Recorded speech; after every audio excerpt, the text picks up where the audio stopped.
Bonsoir à toutes et à tous, bienvenue. Nous sommes ravis de vous accueillir après cette longue pause de l'été. Bonsoir également à celles et ceux qui nous suivent en visio. Vous êtes derrière vos ordinateurs, nous ne vous voyons pas, mais nous savons que vous êtes là. Merci pour votre présence. Très heureuse donc de vous accueillir ici, dans ce lieu magnifique, dans ce lieu restauré. Pour ceux qui ne le connaissent pas encore, vous aurez l'occasion de le découvrir après cette intervention.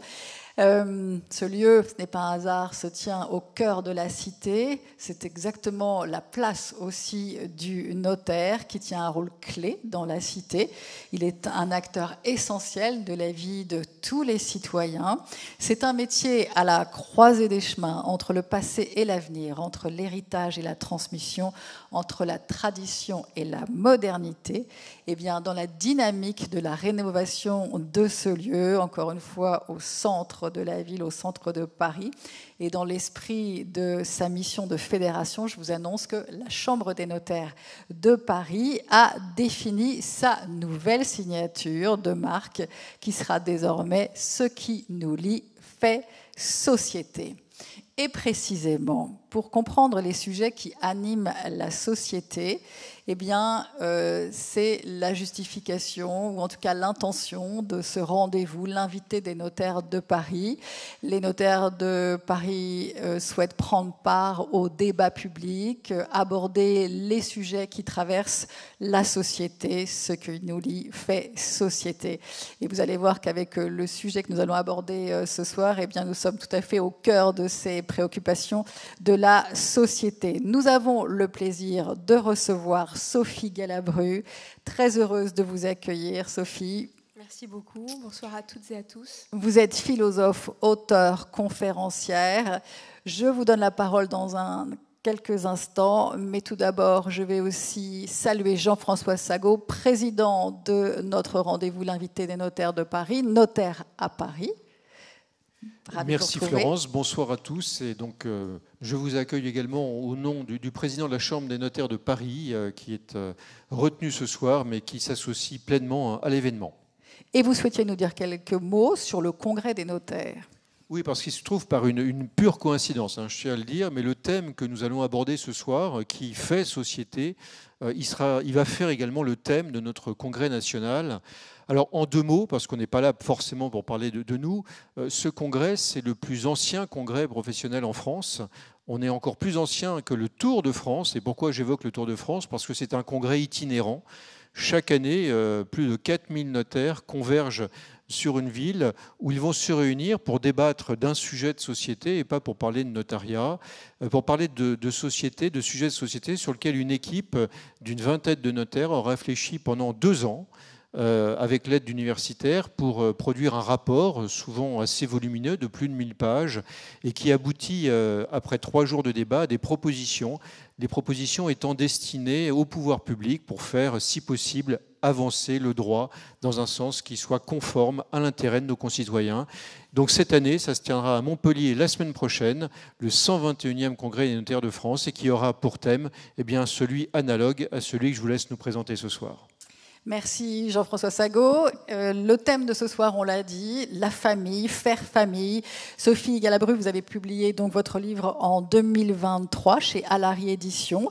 Il est sorti en poche en début d'année. Ça, ce n'est pas le format poche, c'est le format donc original que vous retrouverez tout à l'heure parce qu'il y a une dédicace au 4e étage. Je vous le conseille, je l'ai dévoré pendant tout l'été en format poche parce que vous dites le format poche, ça va dans une poche et dans un sac à main. Donc c'est un livre je trouve qu'on lit, dont on lit quelques pages, on réfléchit, on le reprend. Donc en tout cas, il m'a accompagné, il était très annoté. Et puis, ça a donné l'occasion, en tout cas pour ma part, à beaucoup de débats familiaux avec les amis en disant mais pour vous, que veut dire faire famille? Et je pense que vous pourrez poser les mêmes questions et vous aurez des réponses très intéressantes.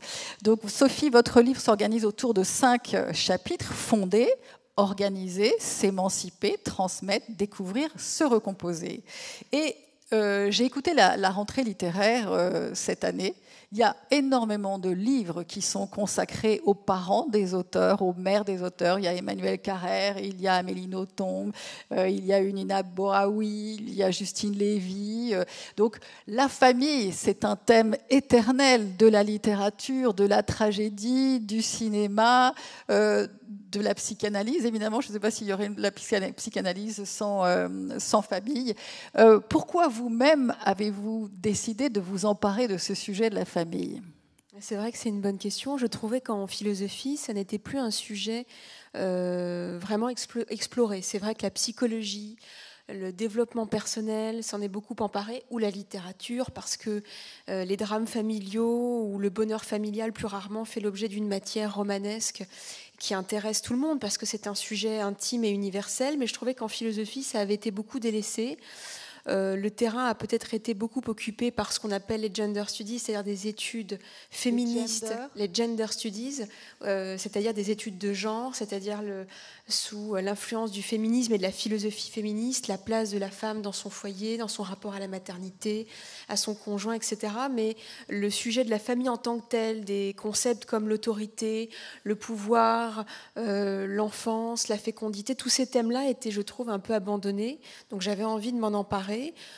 Parce que je trouvais que c'était un sujet passionnant qui m'a posé beaucoup de problèmes à titre personnel, et à titre moins personnel parce que je trouvais en effet que la famille, en tout cas au XXe siècle et au XXIe, était en mutation constante avec des nouveaux visages, des nouvelles formes. Et parce que je constatais aussi quelque chose de plus tragique et de plus étrange, c'est qu'alors que la famille est censée être un lieu qu'on investit beaucoup plus d'affection, surtout à partir du XIXe siècle et de la période romantique, on a l'ambition que la famille soit pas simplement un lignage, mais un foyer. On en attend beaucoup. Elle peut être un cercle de solidarité. Je constatais, et je ne suis pas la seule, puisque l'INSEE en 2019 a laissé paraître un rapport qui montre que 44% des violences commises en France sont intrafamiliales. Peut-être un peu plus quand on connaît la difficulté qu'il y a, et on la comprend, d'éventuellement porter plainte contre un membre de sa famille. Donc j'étais sidérée par ce constat. C'est-à-dire que la moitié des violences se commettent parfois en famille, et je me suis aussi demandé pourquoi. Ça a motivé l'écriture du livre.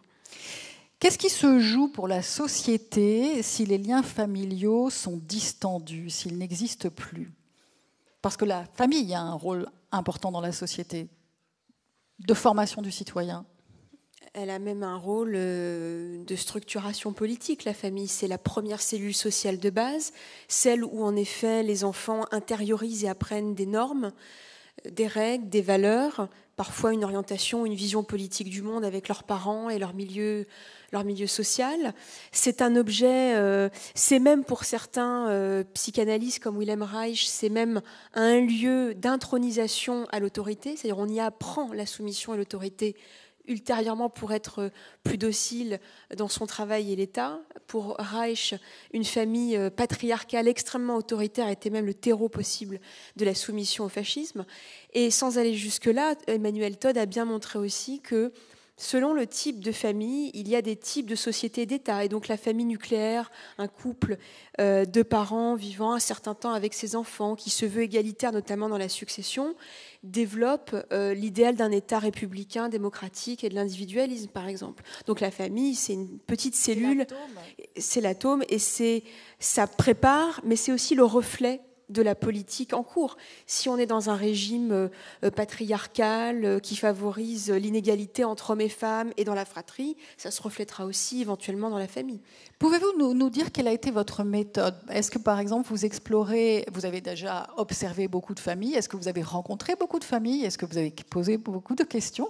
Et puis, est-ce que cette observation, cette étude, s'est jouée principalement sur la famille en France, par exemple? Est-ce que vous l'élargissez à la famille européenne ?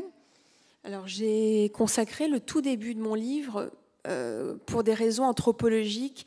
J'avais besoin de montrer, de rappeler la thèse anthropologique selon laquelle une famille, il n'y a pas une famille mais plusieurs, et que les liens familiaux se fabriquent de différentes manières dans l'espace, Donc il y a quelques exemples en effet tirés des modèles familiaux, par exemple en Afrique, mais aussi dans le temps. C'est-à-dire qu'en France, si on se cantonne à la France, il y a une évolution dans le temps.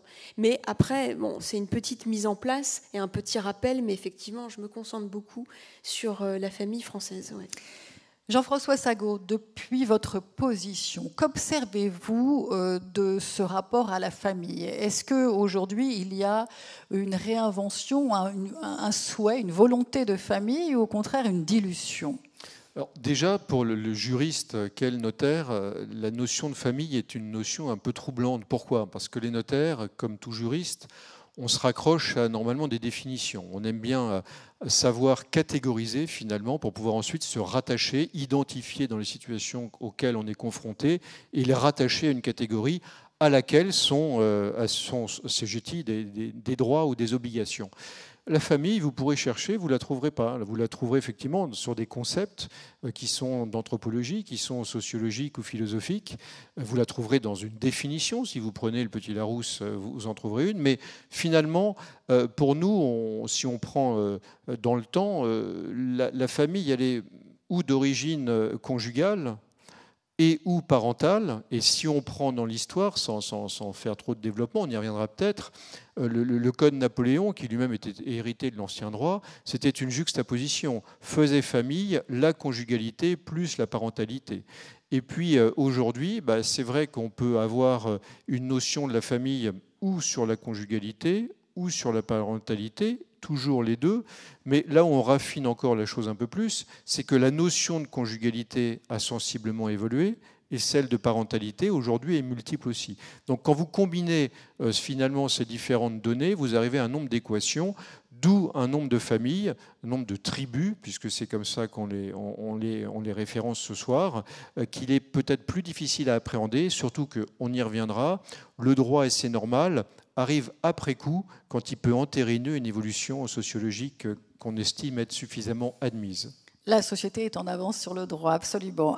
Ce serait intéressant d'explorer avec vous, effectivement, quels sont les différents modèles de famille aujourd'hui. C'est une réalité plurielle, c'est une réalité protéiforme, la famille.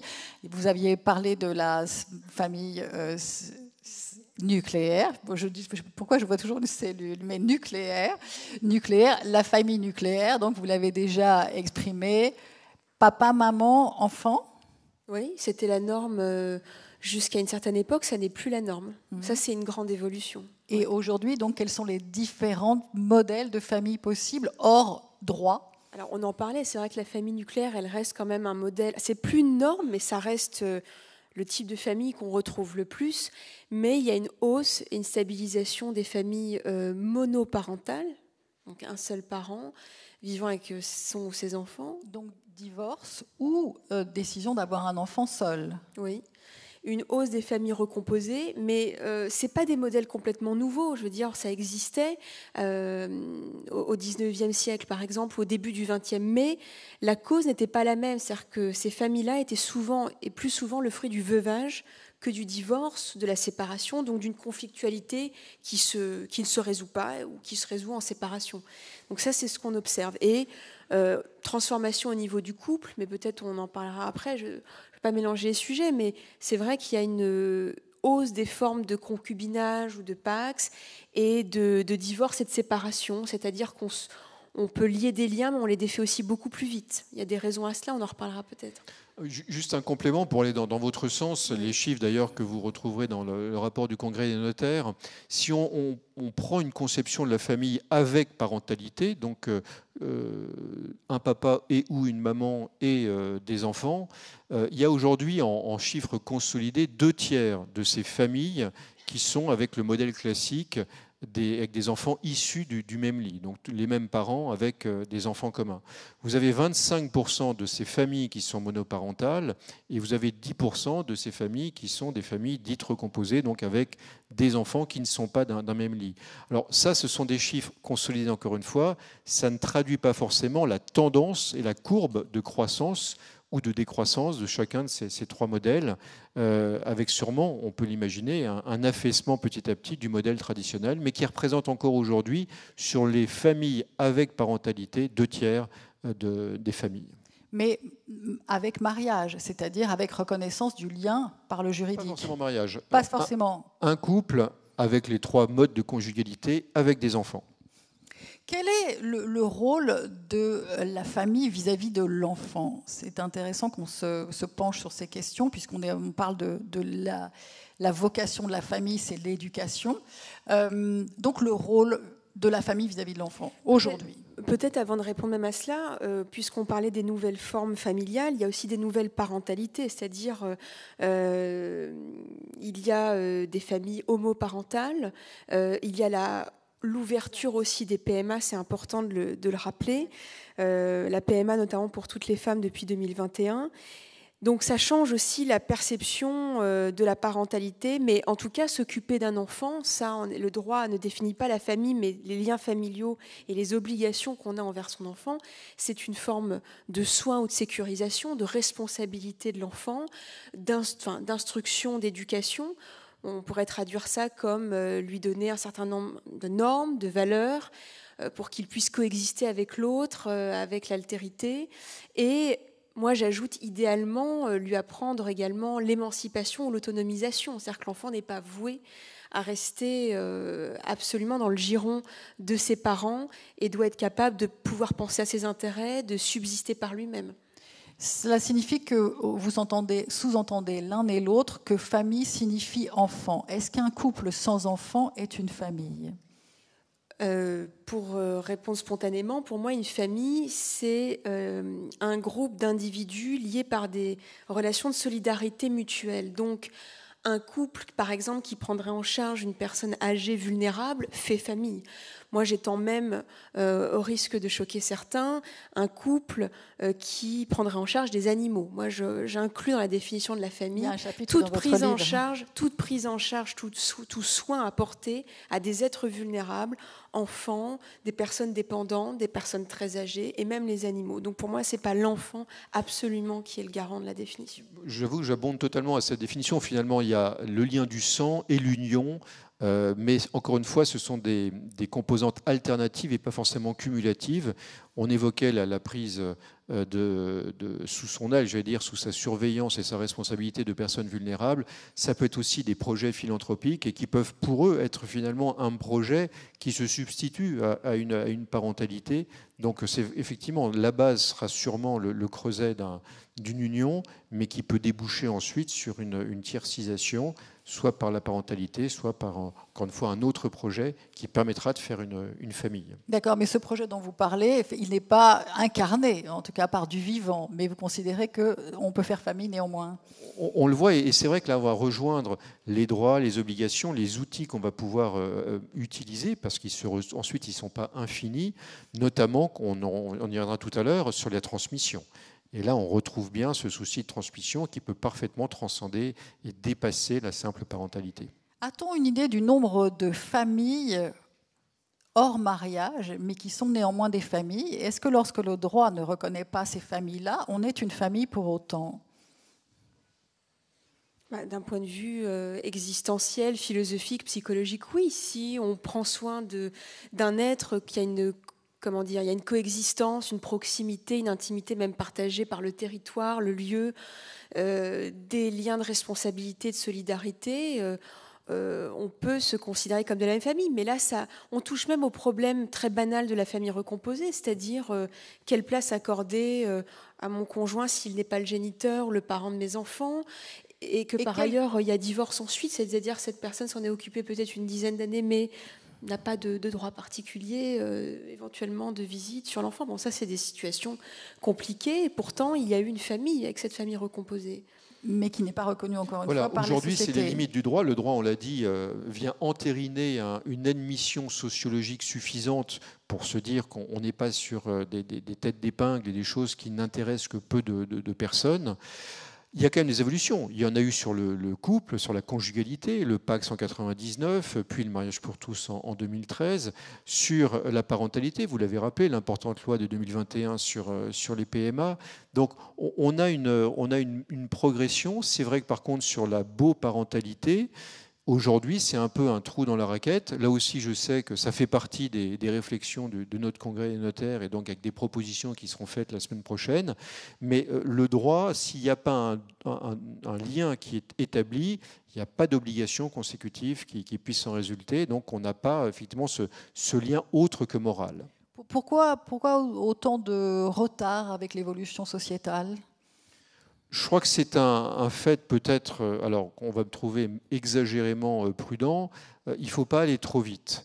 On l'a bien vu sur des choses qui ont beaucoup secoué la société, comme d'abord l'admission du Pacs. Il faut savoir, moi je suis un contemporain de ça, comment ça a été violent à l'époque, le Pacs.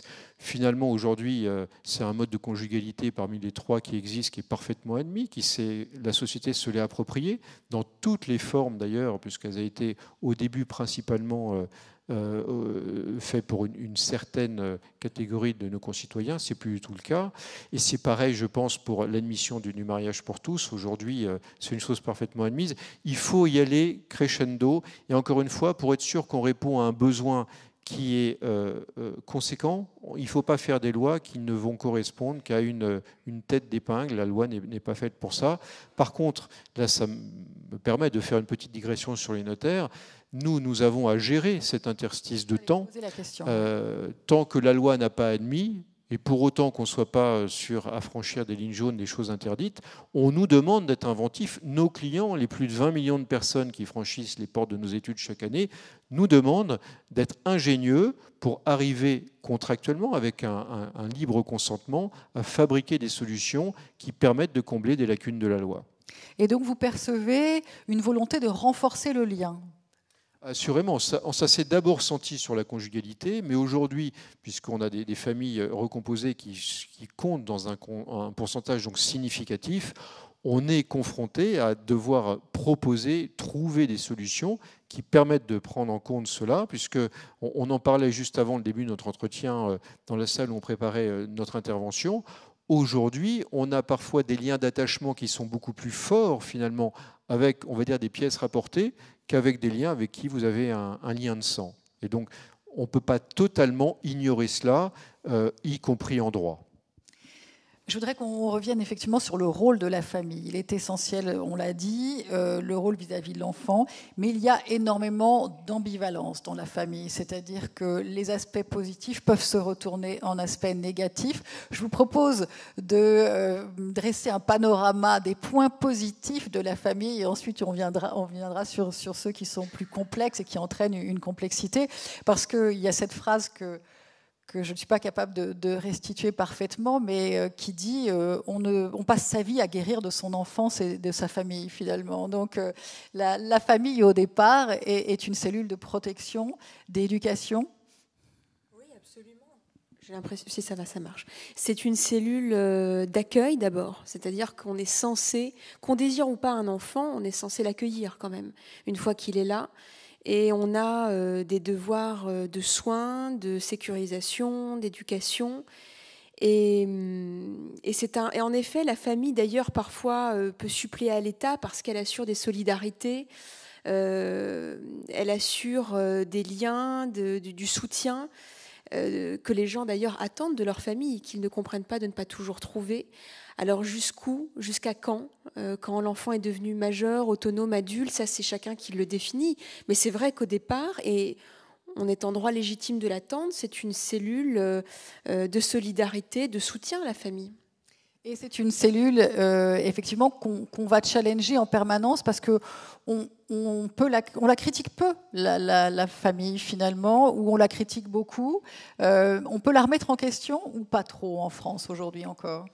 Mais déjà, à un niveau individuel, c'est compliqué de critiquer sa famille parce que l'enfant qui grandit reste dans une ambivalence entre ce lieu qu'il a accueilli, qui est la matrice de ces liens d'amour, c'est-à-dire que c'est dans la famille aussi, puisqu'on a parlé on apprend l'autorité, la soumission, mais on apprend aussi à aimer, à être aimé. Donc c'est fondamental pour le destin de ces futurs liens, même si tout n'est pas fatal et complètement déterminé. Ça apprend à aimer, à se rapporter aux autres. Ça donne ou pas de la confiance en soi, de l'estime de soi. Donc c'est très difficile parce qu'à la fois l'enfant L'adolescent a envie de s'identifier à son groupe, s'appuie sur lui, en a profondément besoin, et en même temps, en grandissant, il est censé apprendre une forme de sevrage, de distanciation, d'émancipation qui passe par la distance géographique, mais pas seulement, ça ne suffit pas, qui peut passer par une forme de regard critique sur la stratégie éducative qui lui a été donnée, les valeurs qui ont été mises en avant, les désirs plus ou moins explicites qu'on projette sur lui, notamment par exemple sur son cheminement professionnel ou sur sa vocation. Et il me semble en tout cas personnellement qu'il est nécessaire à l'individu, non pas de rejeter en bloc tout cela, mais d'en prendre conscience, c'est déjà une chose, pour savoir ce dont il veut se départir ou garder dans cette transmission. Est-ce que pour une enfance heureuse, il faut que le couple, la matrice, ait un projet d'éducation commun ? Moi, j'appelle ça comme ça, projet commun, mais en fait, je me rends compte dans toutes les rencontres que je peux faire, aussi bien auprès des juristes, des médiateurs familiaux, qu'il y a apparemment beaucoup de couples qui se mettent en couple, puis qui ont des enfants sans forcément réfléchir à ce projet commun. J'y mets dedans stratégie éducative, discussion sur les valeurs qu'on veut porter, parce qu'on n'a pas toujours la même hiérarchie de valeurs dans un couple, et un bonheur de vivre ensemble. Donc en fait, réfléchir ensemble à tout cela pour parvenir à ce but qui est de fonder un lieu chaleureux, affectueux et heureux. C'est important parce que sinon, en fait, on est, à mon avis, contraint d'en parler, mais dans des moments de crise. C'est-à-dire, un événement douloureux, un premier enfant qui arrive et qui bouleverse. Là, la discussion sur ce projet commun, de toute façon, va surgir. Le notaire pourrait-il avoir une mission de conseil ? C'est particulier, mais est-ce qu'il pourrait être accompagné, puisque les unions sont encore importantes, cette réflexion sur le projet commun ? Oui, parce qu'on le voit finalement, tout naît, ça a été très bien dit, d'abord d'un souhait de conjugalité qui n'intègre pas forcément la parentalité et le projet qui sera associé à cela.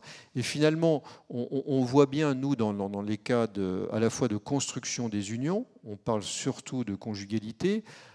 Quand on a à gérer le service après-vente, j'allais dire au moment où ça va casser, finalement, la parentalité est un effet accessoire assez délaissé et qui va être suivre le principal étant la conjugalité. Et si la conjugalité est brisée, finalement, on se retrouve sans réel projet sur la parentalité qui permettrait, a priori, ce pourrait être deux sujets parfaitement disjoints, et qu'on puisse ne plus être sur une même longueur d'onde au plan conjugal, mais avoir toujours ce même projet parental.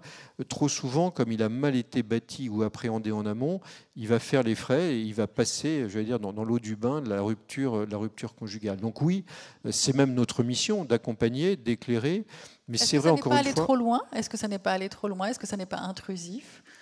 C'est pas intrusif, je crois, mieux vaut prévenir que guérir. Il faut pas se masquer quand on regarde aujourd'hui les statistiques. Il y a quand même beaucoup de conjugalités qui ne vont pas forcément sur une pérennité. Donc il faut oser aborder tous les thèmes que cela pourrait impliquer. Bien sûr, il y a une primeur et je dirais une concentration avec un focus qui est sur le patrimoine, mais on peut aussi, dans la famille, on l'a vu, devenir parent. Et devenir parent, il faut savoir gérer la crise. Je vais vous poser une question de journaliste, là, vraiment. Lorsque vous recevez des couples pour un contrat de mariage, ce qui n'est pas systématique, parce que souvent, ça Non, malheureusement, j'allais dire, les gens omettent, avant de franchir une étape importante, de venir prendre le conseil auprès de nous, déjà pour choisir le bon mode de conjugalité qui va leur permettre d'être en adéquation par rapport à leurs valeurs et leurs souhaits d'engagement du moment, puisqu'aujourd'hui on a une granularité avec le concubinage, le pax et le mariage, et même une fois qu'on a fait ce choix, eh bien on peut passer des contrats, donc faire que sa volonté va permettre d'avoir une chose qui est sur mesure par rapport au contrat qu'on a fait avec l'autre, plutôt que de choisir une cote plus ou moins mal taillée par la loi, et c'est notamment le cas qu'on prenne un pax sans contrat notarié ou un mariage qui se fera uniquement devant le maire avant qu'on ait pris conseil auprès d'un notaire. Vous pensez que lorsqu'il y a une consultation avec une concertation dans votre bureau, dans le bureau du notaire, ça permet justement de poser les bases, d'aborder ces sujets et éventuellement d'éviter des frictions futures ? Oui, alors ce discours-là, on l'a quasi systématiquement sur les familles recomposées, parce que là, c'est des gens qui sont parfaitement conscients qu'il y a cette composante parentale en plus de la recomposition conjugale. C'est plus compliqué d'arriver à aller sur ce terrain-là de la parentalité, parce que ça revient finalement à demander aux gens à nous faire un réel projet de vie, de nous raconter ce qui, de manière intime, les unit, qu'est-ce qui les réunit, quel est le projet qui forme. Mais autant qu'il est possible, il faut oser aborder ces questions-là. Si je puis me permettre de réagir, je suis d'accord. Je pense qu'il faut oser. Le notaire ne peut pas se borner, à mon sens, à enregistrer un non-dit, par exemple, dans un couple, qui pourrait être très dommageable. Il est là, à mon avis, pour encourager l'explicitation du type de lien qui va avoir lieu, et sans parler des enfants et du projet, et même du type de contrat de mariage.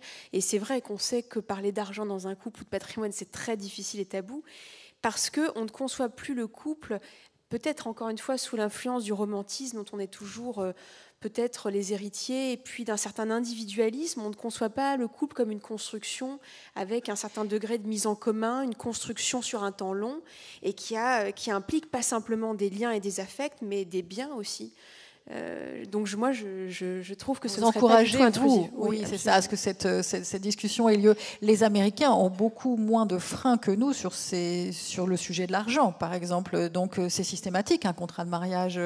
Mais ils ont raison, parce que l'argent n'est pas que de l'argent, c'est-à-dire que l'argent est parfois aussi le symbole ou le reflet d'un investissement, par exemple, dans des tâches domestiques, auprès des enfants, ou au dehors, dans le monde, dans son travail. Enfin, ça a une valeur et c'est le reflet de quelque chose qu'on fait dans le monde, l'argent. Donc, je ne vois pas comment le couple ne pourrait pas en parler, puisqu'il le met en commun, ou parfois, en effet, chacun a le droit aussi de garder un certain précaré et ses investissements, mais c'est le reflet de ce que l'on fait et de ses engagements. Et du projet. Qui pourrait être, merci beaucoup, qui pourrait être les relais de cet encouragement à solliciter son notaire ? Alors, les mairies, je crois que c'est d'abord les mairies, puisqu'ils sont les récipiendaires des demandes d'union. Il y a aussi peut-être pour nous à faire un petit peu plus d'information sur le fait que les portes de nos études sont largement ouvertes. Je le disais, les gens n'ont peut-être pas conscience, mais aller voir un notaire, c'est souvent gracieux. Ça permet d'avoir accès à un juriste de proximité par notre maillage territorial, donc, et qui est parfaitement connaisseur de cela, qui a une approche non contentieuse. Encore une fois, nous sommes des instituteurs du droit et nous sommes cette juridiction parfaitement non contentieuse, gracieuse au service de nos concitoyens. Voilà, il y a peut-être un petit peu plus d'informations, mais grâce à des endroits comme notre chambre, qui est ouverte sur la ville, qui veut encore une fois faire société, je crois qu'on va pouvoir permettre de un peu plus s'ouvrir et permettre à un plus grand nombre d'aller consulter mes confrères et mes consoeurs. Dans la famille, il y a cette notion d'attachement qui dépasse le droit, qui dépasse le cadre juridique. Vous le disiez, c'est extrêmement important. La parole s'est beaucoup libérée. Vous le disiez, Sophie, aussi, il y a quelques minutes, c'est beaucoup libéré. Donc, les secrets familiaux, maintenant, sont davantage révélés. Vous parliez des violences à l'intérieur des familles, de ces violences sur enfants. 44%, vous disiez, c'est ça, des actes de violence commises en France sont intrafamiliales. Intrafamiliales. Est-ce que ce n'est pas cette parole qui se libère qui, effectivement, peut venir remettre en cause l'idée même de famille ? En tout cas, pour les violences, le sujet est complexe parce qu'il peut être à la fois compris d'une manière psychologique, c'est-à-dire qu'il y a des troubles psychologiques non traités et qui parfois se cumulent sur des générations entières, comme nous l'apprend la psychologie transgénérationnelle, fort intéressante. Et donc, ce sont les héritages des traumatismes ? Ce peut être cela. Oui. Ça peut être aussi interprété, je pense qu'il ne faut pas que les lectures s'annulent, elles doivent se compléter. Ça peut être aussi interprété comme ça a été fait de manière sociologique, en expliquant que même si nous ne sommes plus dans un régime juridique et politique patriarcal, il y a un temps long pour se défaire de cet héritage culturel, et que dans certaines familles, cet héritage est peut-être toujours inconsciemment présent, et donc pousse le chef de famille masculin à dominer et même à abuser de son pouvoir, et se permettant et s'autorisant volontiers à blesser ou à violenter physiquement ou sexuellement. Ça peut être un héritage inconscient ou conscient du pater familias ou du patriarcat. C'est possible aussi. Pour ce qui est de la hausse des séparations et des conflictualités non résolues, je pense que c'est aussi le fait, en effet, d'une montée des droits individuels des femmes. Depuis la Révolution et encore plus au début du XXe, il y a un cortège de droits et de revendications féministes qui font qu'il y a aussi beaucoup de femmes qui sont plus à l'origine souvent des demandes de divorce et qui ne supportent plus des partages inéquitables ou une certaine oppression, etc. Et même si, et ça se comprend, il y a aussi une montée en général des droits individuels et, à mon avis, d'une logique très consumériste qui fait qu'on a du mal à surmonter les épreuves et la conflictualité, et on veut reprendre très rapidement la maîtrise de sa vie, de ses intérêts, plutôt que de faire un travail long pour essayer de les affronter. Bon, parfois, c'est vraiment pas possible. Il y a des gens qui vivent mieux séparés qu'ensemble. Mais il y a parfois peut-être un découragement très facile, un pessimisme relationnel et une envie de considérer la rencontre comme... la rencontre n'est plus forcément à se consolider, à engager. Elle peut être à consommer sur un temps éphémère. Ça choque moins et de moins en moins. Certaines unions sont prononcées aussi après des années de vie en commun avec des enfants. Ça, c'est un phénomène que vous constatez ? Oui, tout à fait, de plus en plus. Qui prend de l'ampleur, j'entends. Qui prend de l'ampleur. Mais c'est vrai que là, du coup, on a affaire à des couples, par rapport à la réflexion que j'avais tout à l'heure, qui ont intégré la parentalité. Donc, à ce moment, c'est plus simple pour nous d'aller sur ces terrains-là, de dire que même s'il y a une séparation, il faudra bien prendre en compte la situation de parentalité. Donc, c'est, on va dire, une population qui... par son chemin de vie, par son parcours, est plus à même d'appréhender ces questions et d'accepter de vouloir y trouver une réponse avec nous. Est-ce que ça entraîne une complexité supplémentaire pour vous, les mariages et remariages ? Est-ce que les dossiers sont d'autant plus conséquents et complexes ? Oui. Ils sont forcément plus complexes parce qu'il y a une juxtaposition et de liens, souvent de liens entre des personnes, des liens de sang, des liens de conjugalité, du patrimoine qui est mêlé à tout ça. Donc nécessairement, on va multiplier les éléments de complexité. Ça amène aussi, dans ces cas-là, à se poser une question qui est vraiment aussi, qui tangente la nôtre, mais qui est un vrai problème de société, c'est le fait du vieillissement. Puisque quand on a une famille assez classique, j'allais dire la famille d'origine, il y a une solidarité intergénérationnelle qui était bien conçue, avec cette recomposition éventuelle, avec ces unions multiples, avec ces parentalités multiples, on a tendance finalement à faire passer au second degré des obligations qui, pour le coup, en tant que juriste, existent bel et bien, qui sont des obligations de solidarité intergénérationnelle. Et ça, c'est tout le débat aujourd'hui des aidants pour les personnes qui se retrouvent âgées. Et on a aujourd'hui de plus en plus de personnes âgées qui, grâce à la conjugalité, j'allais dire, ne sont pas encore dans une situation d'isolement, mais quand un des parents vient à décéder, il y a beau avoir éventuellement toute une descendance de différentes unions, c'est pas forcément simple de trouver quelqu'un. Et j'allais dire, pour faire un paradoxe, à l'autre bout du spectre, il y avait un article récent dans un journal de grande presse hier, la génération Z, paraît-il, qui sont des tanguis en puissance. Donc c'est à la fois des gens qui ont du mal à s'émanciper, et inversement, à l'autre bout de la chaîne, on a beaucoup de personnes en situation de dépendance qui ne peuvent pas reposer sur la solidarité familiale de leurs descendants. La famille était structurée aussi sur le rapport de respect entre les générations. L'autorité était très présente. À partir du moment où elle a été remise en question, cette autorité, par au cours des années 70 à peu près, ça commence à ce moment-là,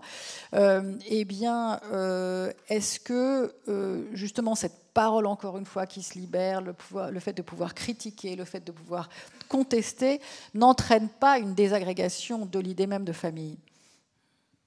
C'est vrai qu'il y a eu une déconstruction de l'autoritarisme, c'est-à-dire de l'abus d'autorité, mais qui a versé dans la culpabilité extrême de porter une autorité. Or, et le droit l'indique, il y a une autorité parentale, c'est-à-dire l'État délègue le droit aux parents d'exercer un certain pouvoir sur leurs enfants. Et sous l'impulsion peut-être en effet de ce mouvement de libération sexuelle, de recherche de liberté, où d'ailleurs l'enfant n'était plus tellement placé à son statut d'enfant, hein. Parfois il était adultifié prématurément, dans des relations très amicalisées avec ses parents. C'est toujours le cas. Il y a encore quelques temps, je lisais un article qui établissait le plaisir qu'ont les parents d'amicaliser leurs liens. En fait, on assiste à une difficulté, puis sous l'impulsion de l'éducation positive, dans tout ce qu'elle peut avoir de problématique, c'est-à-dire culpabilisant le parent d'incarner son autorité. Eh bien, en effet, on remarque à tous les âges, et je le vois aussi avec des adolescents puisque j'enseigne, une difficulté à donner un cadre à son enfant, cette fameuse stratégie éducative, des normes, des valeurs, une proposition, une certaine vision du monde, quitte à ce qu'elle soit en effet peut-être critiquée et que l'enfant se pose en s'opposant. Mais on a besoin parfois, pour s'opposer, d'avoir un cadre posé. Quand il n'y a absolument rien de donné, ça crée du flottement, de l'angoisse ou de la frustration généralement qui s'observe. Ça, c'est encore les fameux boomers qui sont responsables de beaucoup de maux. Non, parce qu'en fait, on voit... moi, je vois des générations qui sont postérieures à la génération qu'on appelle des boomers, qui ont beaucoup de difficultés, alors qu'ils ont dû être éduqués d'une autre manière, avec une certaine autorité, qui ne veulent plus du tout porter et incarner cette autorité, parce qu'elle est synonyme immédiatement d'autoritarisme, c'est-à-dire d'abus ou de domination injuste, alors qu'en réalité, l'autorité veut dire porter un certain pouvoir pour prendre soin, instruire, guider, orienter son enfant, qui n'a pas forcément tous les repères pour cela, et quitte, une fois encore, à accepter que peut-être le pouvoir circule et qu'en grandissant, son enfant puisse émettre des mises en question, des demandes, des critiques, et qu'une fois adulte même, il rejette cette autorité qui n'a plus lieu d'être. La famille est traversée aussi par le contexte économique. Les pressions économiques sont de plus en plus importantes et évidemment, ça la modifie. Vous parliez de Tanguy, Jean-François Sagot, des Tanguy, donc la génération qui reste à la maison de manière prolongée. Aujourd'hui, il faut 80 ans pour doubler son pouvoir d'achat. Donc c'est effectivement difficile de pouvoir s'émanciper parfois. C'est-à-dire qu'en sortie d'études, un loyer en région parisienne, finalement, est tellement élevé, le prix de l'immobilier, qu'à la location, l'acquisition c'est encore autre chose, qu'on n'a pas toujours les moyens de sortir de son studio d'étudiant. Et puis, s'il y a une difficulté économique, on revient à la maison, parce que ça c'est une obligation morale, en tout cas une sorte de contrat moral. Mais il y a aussi une autre forme d'obligation. Vous parliez des personnes des générations seniors avec cette longévité. Il y a une obligation de solidarité vis-à-vis des parents, même si d'ailleurs il y a eu des accords profonds avec les parents. Ça, on ne peut pas rompre ce lien-là. On ne le peut pas en droit, mais c'est vrai que d'ailleurs c'est tout le problème aujourd'hui de la prise en charge de nos aînés, qui se fait trop par la collectivité et insuffisamment, qui n'a pas les moyens aujourd'hui. Et avec le vieillissement grandissant, c'est un problème qui, s'il n'y a pas une reprise de conscience collective de chacun d'entre nous, du devoir d'aide à l'égard et de solidarité à l'égard de son aîné, on va vraiment avec des situations qui seront humainement très, très douloureuses. Mais effectivement, il y a non pas une rébellion, mais un effacement, et je pense que ça fait partie des choses qui sont... alors pour certains, vous l'évoquiez, c'est en termes de presque de représailles face à une autorité parentale qui aurait mal été vécue à une certaine période de sa vie. Pour beaucoup, c'est une absence de conscience même de l'obligation que l'on a à l'égard de ces auteurs. Sophie Galabru, sur la cellule familiale, ce qu'elle apporte à l'individu, on l'a évoqué brièvement, j'aimerais qu'on y revienne parce que je trouve que c'est vraiment fondamental. C'est à la fois un lieu de construction, un lieu de prise de confiance, mais c'est aussi un lieu de perte de confiance, c'est un lieu d'assignation, c'est-à-dire c'est un lieu de projection des intentions, des rêves des parents, des rêves non aboutis. Donc ça peut représenter un enfermement. Oui, évidemment. Je disais que l'enfant ou l'adolescent est dans une culpabilité, enfin un tiraillement entre l'identification et l'émancipation, mais pour les parents, ce n'est pas non plus facile, puisqu'ils ont la tâche très particulière d'accueillir, d'aimer, d'être responsable inconditionnellement tant que l'enfant est mineur, et en même temps d'apprendre à se séparer, d'apprendre à s'autonomiser, ce qui est une tâche extrêmement dure. Je trouve, puisque à la fois ils doivent être dans cet amour désintéressé inconditionnel et apprendre l'émancipation. C'est un processus normal, le détachement à un moment. C'est normal. En tout cas, ça n'est pas une atteinte. Du point de vue de l'enfant, oui, c'est vrai qu'on peut comprendre que du point de vue du parent, cette ambiguïté, cette ambivalence soit dure à assumer, d'apprendre à aimer pour être quitté, parce que c'est quand même ça dont il s'agit en fin de compte. Mais est-ce qu'on ne donne pas tous les éléments, tous les moyens à l'enfant d'être autonome ? Pas toujours. Il y a des parents qui n'en ont pas envie parce que les enfants soit tiennent chaud et sont des ressources, des refuges affectifs, sont parfois des béquilles, des médicaments, des thérapeutes, soit parce qu'au contraire, il y a un plaisir là autoritariste à jouir de sa domination sur plus petit que soi. Et dans ces deux extrêmes, il y a des parents qui n'arrivent pas à offrir autre chose, à tisser un autre lien que celui du soin extrême ou de l'autorité extrême. Et puis, même sans aller dans ces deux cas de figure, c'est pas facile. Une fois que l'enfant devient autonome, majeur et adulte, quel lien peut subsister, puisqu'il n'y a plus, en tout cas si l'obligation d'entretien et de soins n'est plus là, il n'y a plus l'autorité parentale, qu'est-ce qui reste ? C'est pas facile de réimaginer ce lien-là. Je pense qu'il faut y penser en amont pour tisser ou nouer une conversation, un dialogue avec ses enfants pour que quelque chose perdure quand ces deux autres pans-là, soins, autorité, s'effacent. Ce pourquoi vous avez intitulé votre livre « Faire famille » avec cette notion d'engagement, cette notion d'action, c'est-à-dire on n'est pas passif, on le décide. Oui, c'est l'idée que c'est pas parce qu'on est là, ou on est du verbe naître dans une famille, ou qu'on fait naître, qu'on fait famille. Enfin, il y a un travail exigeant qui doit passer à travers des épreuves comme les deuils de ses aïeux, des conflits, parfois des crises de vie, des séparations, des nouvelles entrées. Il y a un certain nombre d'épreuves qui supposent toute une réadaptation, une réflexion, parce que le projet commun, même s'il existe, de temps en temps, il faut pouvoir aussi l'assouplir, le réadapter par rapport à des situations nouvelles. Vous vouliez réagir, Jean-François ? Juste une situation nouvelle aussi, c'est pour le couple qui, au moment où s'il a réussi effectivement son projet éducatif, c'est-à-dire d'arriver à ce que l'enfant se détache, il faut réinventer aussi ou poursuivre une aventure de couple avec plus ce ferment, finalement, qui est un creuset qui permet assez aisément de d'effacer ou de mettre entre parenthèses le couple avec les problèmes que ça peut poser. D'où aujourd'hui, c'est pour ça, on voit un certain nombre de couples dont on s'étonne de voir que les âges de divorce sont assez finalement tardifs, parce qu'il y a un déséquilibre qui naît de ce détachement de la cellule parentale.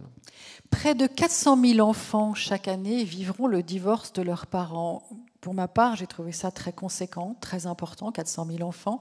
Qu'est-ce que ça peut entraîner comme conséquence sur la société ? Parce qu'on sait que des enfants de parents divorcés vont avoir un parcours d'études peut-être moins solide, moins de confiance, ou au contraire, vous le dites dans votre livre, on peut réparer aussi ce qui s'est produit et amener du bien-être à un parent. Mais quelle traduction sur la société d'avoir autant de foyers, d'enfants et de foyers éclatés ? D'abord, j'y vois une difficulté pour le parent éventuellement isolé, tant qu'il n'y a pas eu peut-être une recomposition, et les familles monoparentales sont encore majoritairement des femmes.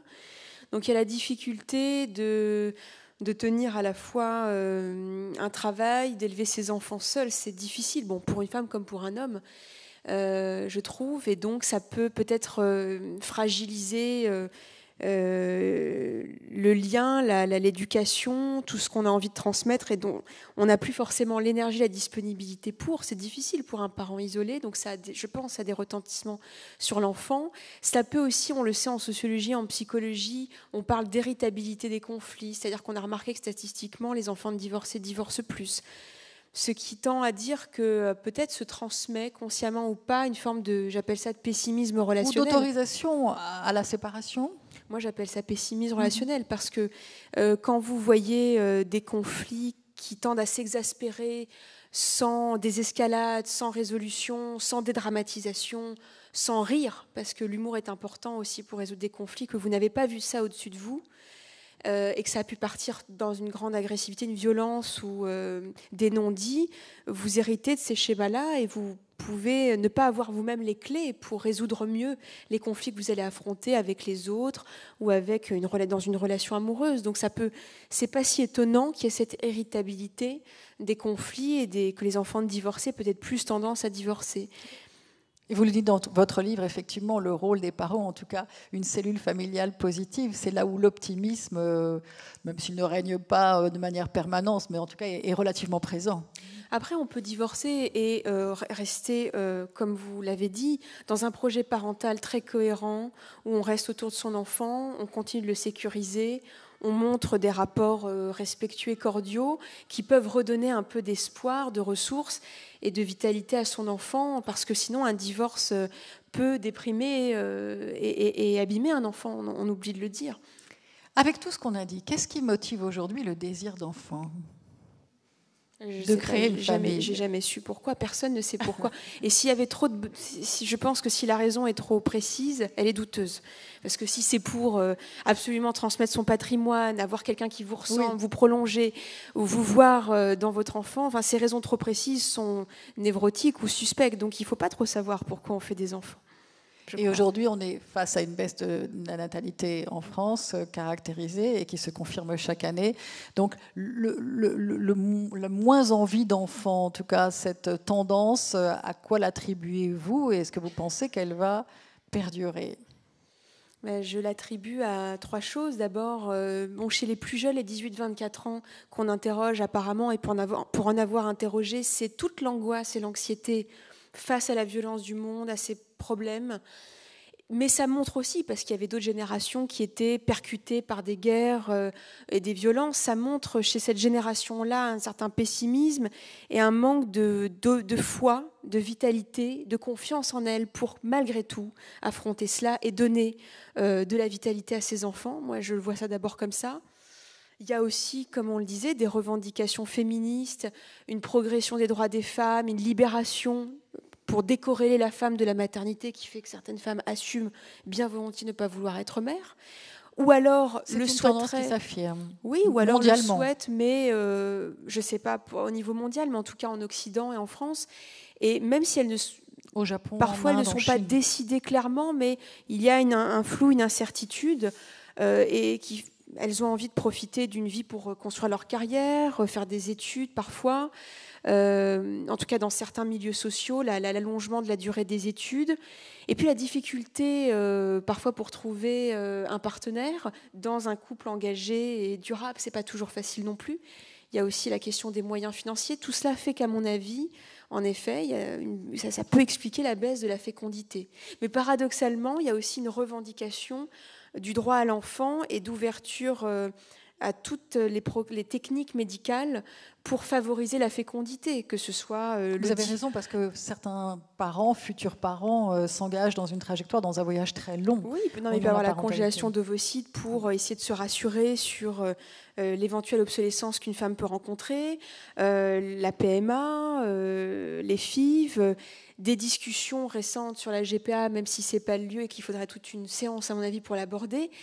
Peut-être même des gestations artificielles, je ne sais pas, robotisées, qui vont peut-être venir, qui vont poser des gros problèmes, enfin, je pense, éthiques et juridiques. Donc, bizarrement, il y a une baisse de la fécondité et des revendications à un droit à l'enfant et à des multiples types de fécondation possibles. Pour être positif aussi sur la période dans laquelle nous vivons aujourd'hui, puisque c'est la nôtre et il n'y en aura pas d'autre pour nous, en tout cas, les séparations, ce sont aussi des sources d'enrichissement, puisque les recompositions créent de l'enrichissement. Ce sont aussi d'autres valeurs, d'autres expériences qui sont transmises, d'autres possibilités d'être aimé et d'aimer.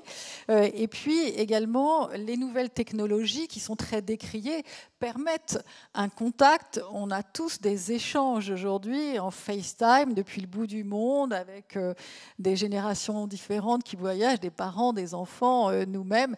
Et ça, c'est un facteur de rapprochement. Moi, j'entends beaucoup de grands-parents me dire que leurs petits-enfants ne leur répondent pas au téléphone alors qu'ils sont hyper connectés.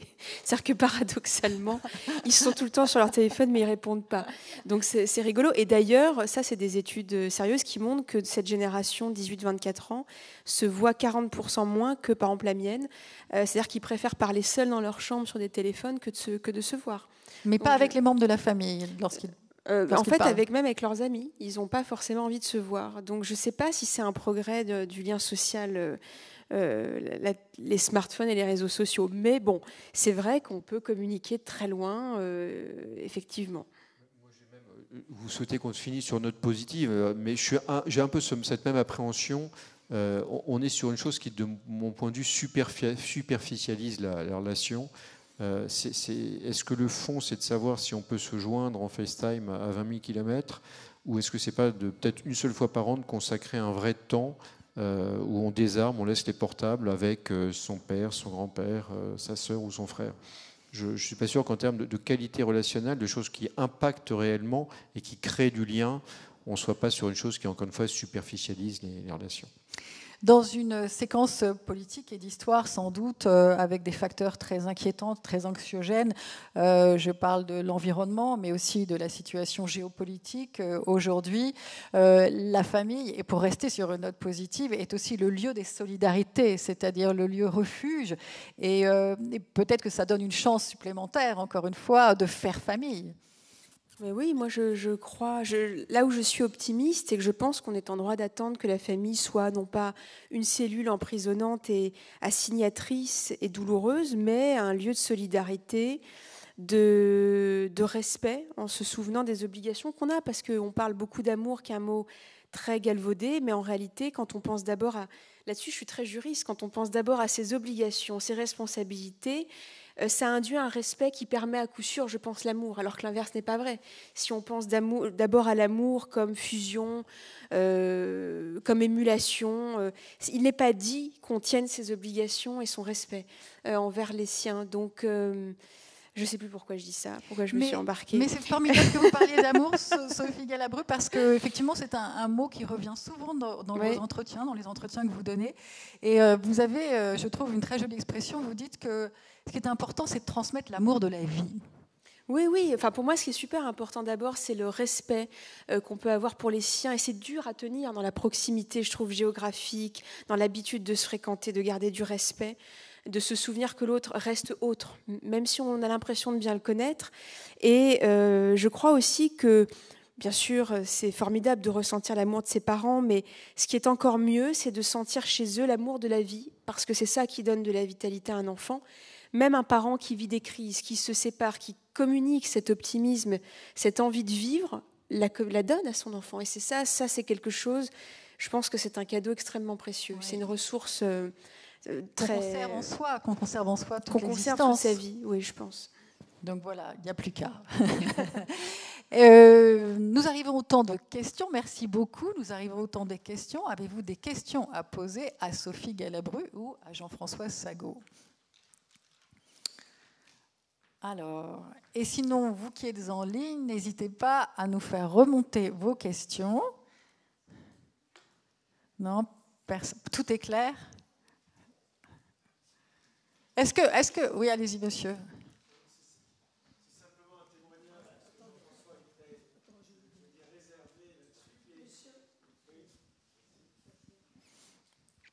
C'est simplement un témoignage parce que Jean-François est assez réservé sur la question. Il y a 3 ans, il y a eu un congrès de notaires qui a fait une proposition pour que tous les Français qui se marient aillent automatiquement et obligatoirement chez le notaire gratuitement, justement pour que le notaire donne aux futurs époux tous les conseils, évidemment sur le patrimoine, mais aussi sur les enfants dont on a parlé. Voilà. Alors, à l'époque, on avait bon espoir parce que le gouvernement était assez sensible à ce vœu. Malheureusement, le gouvernement, on le sait, a sauté. Et donc, pour le moment, on verra si cette proposition rebondit. La dette.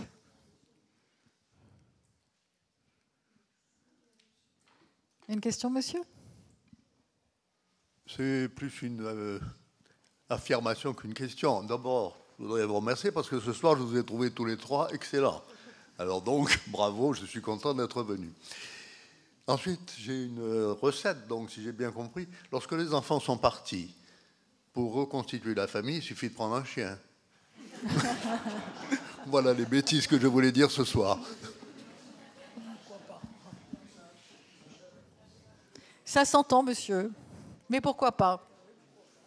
Voilà. Mais d'ailleurs, je vous recommande le livre de Sophie Galabru, parce qu'à la fin, il y a un chapitre justement sur l'attachement à l'égard des animaux et qui deviennent des personnages de la famille. Et c'est une forme d'amour qui est tout aussi importante pour ceux qui la vivent, en tout cas. Je pense qu'on ne peut que l'observer, et c'est incontestable, en fait. Qu'on le veuille ou non, que ça nous choque ou non, il y a des gens qui considèrent les êtres sensibles dont ils s'occupent et qui, en effet, sont sensibles et leur donnent de l'affection comme des membres, comme ayant des liens très forts et presque familiaux, puisqu'ils s'en occupent, ils se sentent responsables. Question. Alors, merci à toutes et à tous pour votre attention. Merci beaucoup, Sophie Galabru, pour vos propos, pour ce livre, encore une fois, passionnant et qui peut faire débat autour de vous parce que nous sommes très nombreux à avoir des familles et ceux qui n'en ont pas sont sans doute très tristes, très attristés par ça parce que c'est le meilleur démarrage, c'est d'avoir une famille optimiste, on a retenu. Au 4e étage, dans quelques minutes, vous pourrez acquérir le livre de Sophie Galabru qui vous fera une signature. Vous dire également qu'en 2025, Sophie Galabru a publié Nos dernières fois, livre qui marche extrêmement bien. Je vois une question qui arrive, pardon. Je vous la lis ? Existe-t-il des lieux neutres où la question du rôle de la famille et des parents serait des endroits idéaux pour s'éduquer à ces rôles, en France et à l'étranger ? Qui veut répondre ? Existe-t-il des lieux neutres où la question du rôle de la famille et des parents serait idéale pour discuter effectivement de ces sujets ? Aucune idée. Très franchement, aucune idée. Mais je ne sais pas ce que ça veut dire, des lieux neutres, indépendamment de sa famille. Non, je n'en ai pas connaissance. Non, je ne crois pas qu'il y ait lieu idéal. C'est l'idéalisation là, du concept. Une chose est certaine, je pense qu'il faut tiers-ciser la chose pour arriver à finalement voir si on converge sur un projet en ayant abordé les différentes composantes, la conjugalité, la parentalité, notamment ce qu'on a abordé ce soir.